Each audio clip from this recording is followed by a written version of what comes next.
بغاوت کے، غداری کے مقدمات درج کروائے جا رہے ہیں۔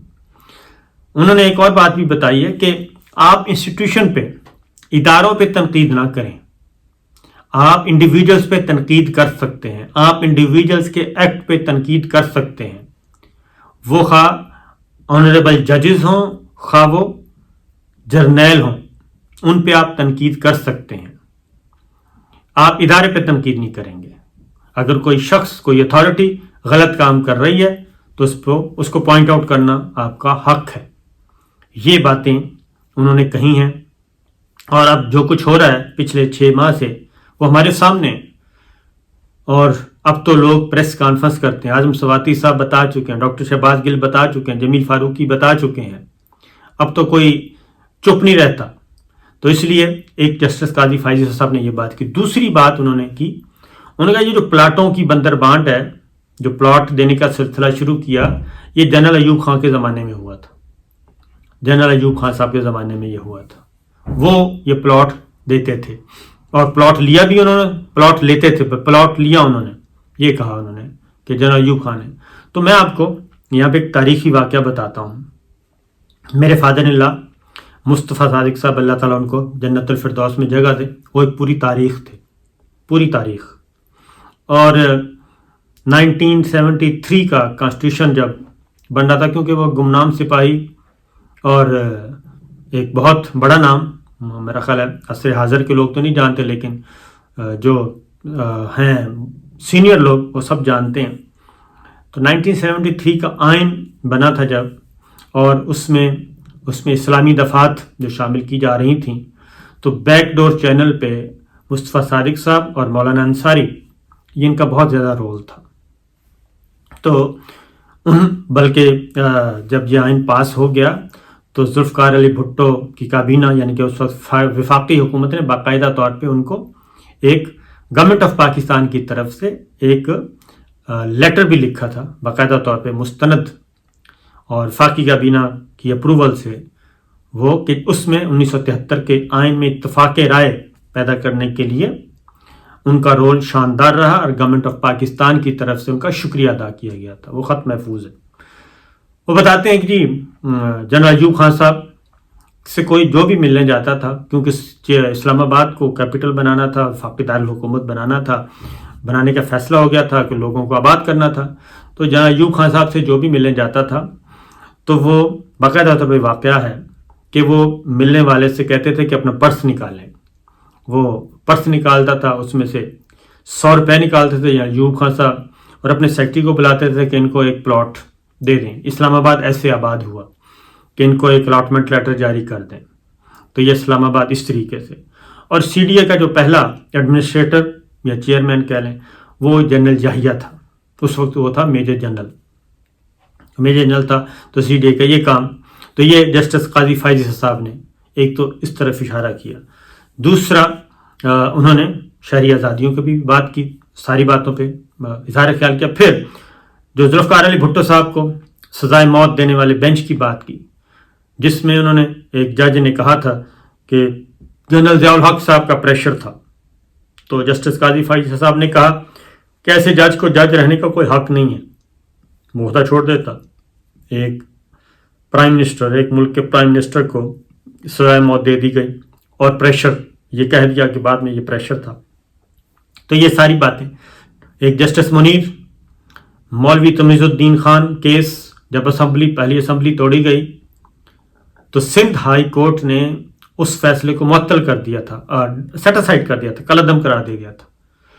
سپریم کورٹ میں جسٹس منیر تھا، یہ پہلا بد کردار آدمی جو تھا وہ تھا۔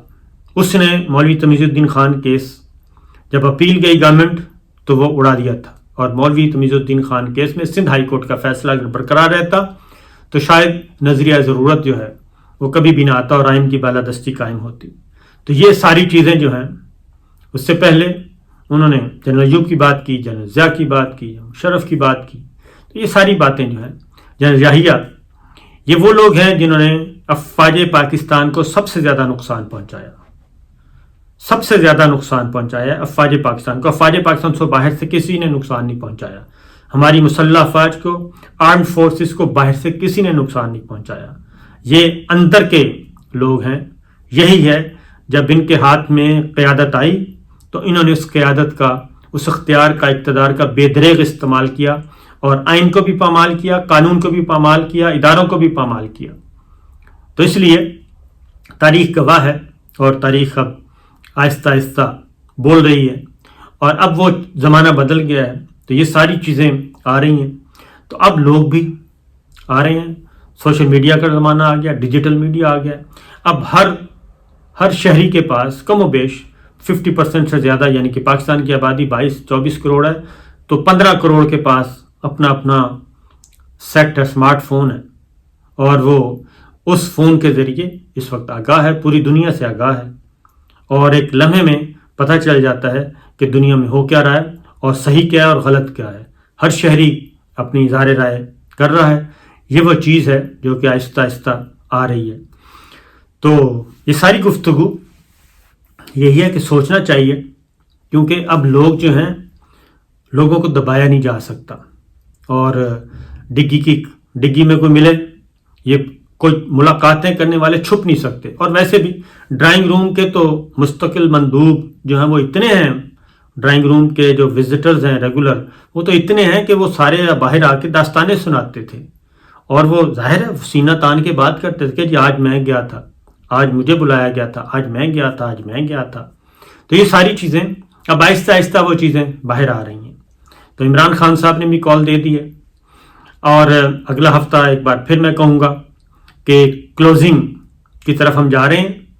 یا تو اس سارے کرائسس سے ہم ایک پاکستان، نیا پاکستان سموتھلی آگے بڑھے گا، یا پھر اگر ہم پھنس گئے تو پھر ہم مزید کئی سال پیچھے چلے جائیں گے. مستقبل میں ہم کس طرف جا رہے ہیں اس کا فیصلہ پولیٹیکل لیڈرشپ پہ ہے اور ہماری عدلیہ کی لیڈرشپ پہ ہے، جوڈیشری پہ ہے کہ ہم کس طرف جائیں گے. اور اس کے بعد پھر اگلی باری آتی ہے میڈیا کی، کہ ہم نے آگے بڑھنا ہے یا اپنے آپ کو پیچھے لے کے جانا ہے. کیونکہ ٹرننگ پوائنٹ آنے والا ہے، فیصلہ کن موڑ، بہت گمبھیر قسم کا اور الجھا ہوا. اس الجھاؤ سے کیسے نکلنا ہے، یہ ذرا اعصاب کی جنگ بھی ہے، ویسے بھی جنگ ہے، ہر طرح کی جنگ ہے. یہ قلم کی بھی ہے، یہ زبان کی بھی ہے، اور ہر طرح کی ہے. جی دیکھتے ہیں کیا ہوتا ہے. تو دعا کرنی چاہیے اس سارے کرائسس سے پاکستان کو بچائے. کیونکہ امپورٹنٹ جو کہا جا رہا ہے، یہ ذہن میں رکھیے کہ جو کہا جا رہا ہے، جو کنوے کروایا جا رہا ہے انڈائریکٹلی ذرائع سے، سورسز سے، وہ صحیح نہیں ہے. وہ ایکچول وہ چیز نہیں ہے. وہ اگر ایکچول ہوتی تو صورتحال کب تک کی ظاہر ہو چکی ہوتی. تو اس لیے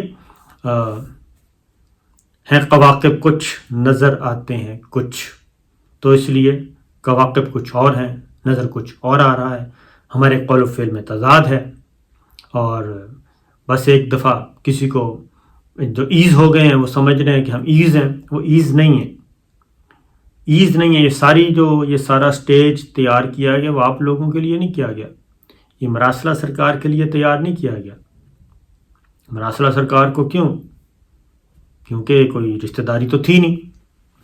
تو اس لیے دیکھتے ہیں جی کیا ہوتا ہے. اجازت دیجیے. اللہ حافظ.